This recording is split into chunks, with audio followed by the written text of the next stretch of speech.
Fukushima was not an accident. It happened because the company TEPCO put profit over safety. Investigative reporter Greg Palast was on it back in the day, and he drops by today to tell us all about what he found. It's shocking.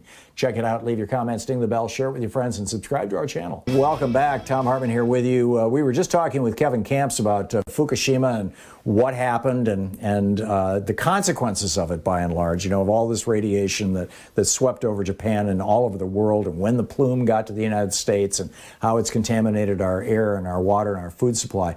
Right now on the line with us is a guy who you all know, my buddy, Greg Palast, the investigative journalist, our buddy, I should say. I think, a lot of people feel like he's their friend.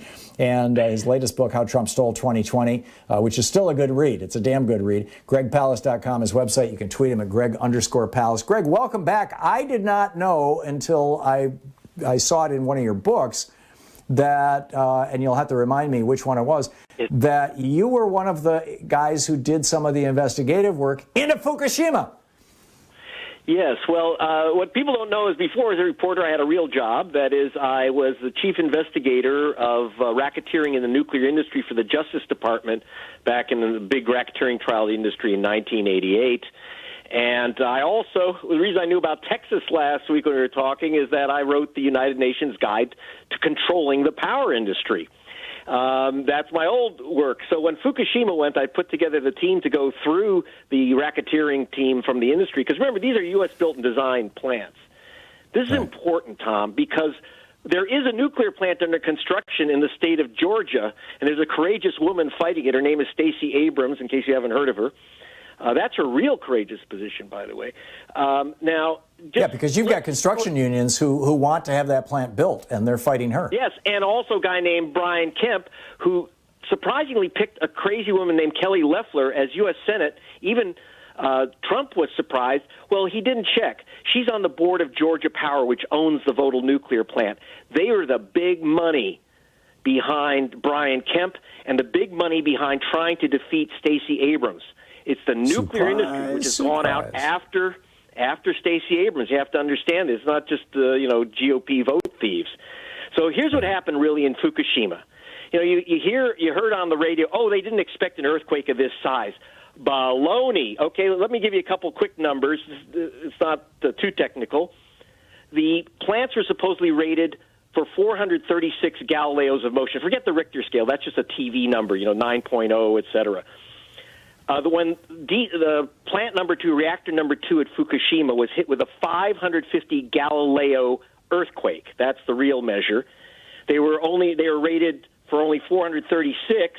They said that's the PR. The Japanese nuclear regulators had told Tokyo Electric Power, you've got to upgrade this thing to 600 Galileos of protection against earthquake. It's called seismic qualification. Every nuclear plant in the world has to have that SQ. Fukushima did not live up to their required protection against earthquakes. And then on top of it, what happened to those emergency diesel generators? Well, we were told they were flooded, so they didn't work.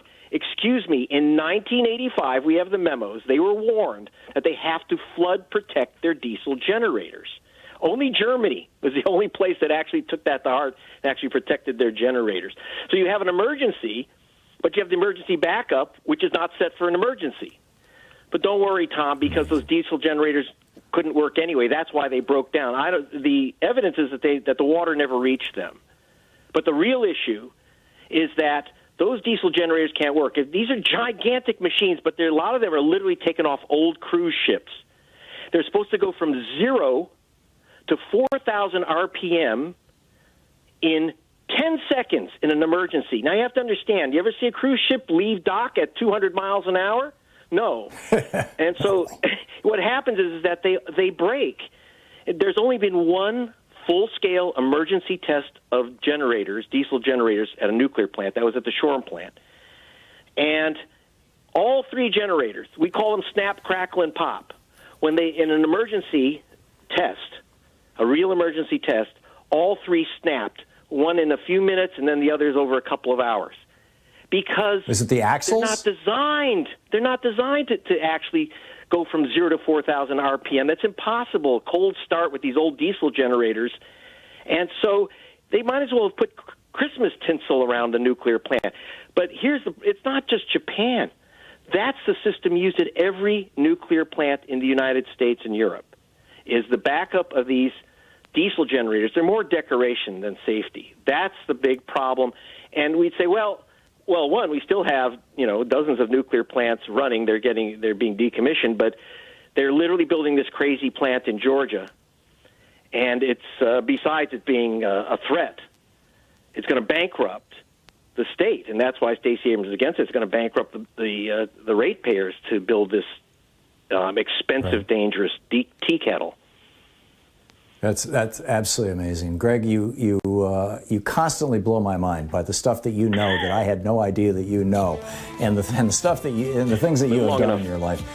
Yeah, there you go. Greg Palast, one of the best, investigative journalist, author of his latest book, How Trump Stole 2020. He's got a lot of great books out there, by the way. GregPalast.com for all the info, and you can sign up for his newsletter, too. Greg, thanks so much for dropping by. Great talking with you. The best, Tom. Thank you. Back at you. We'll be back. It's coming up on 28 minutes past the hour.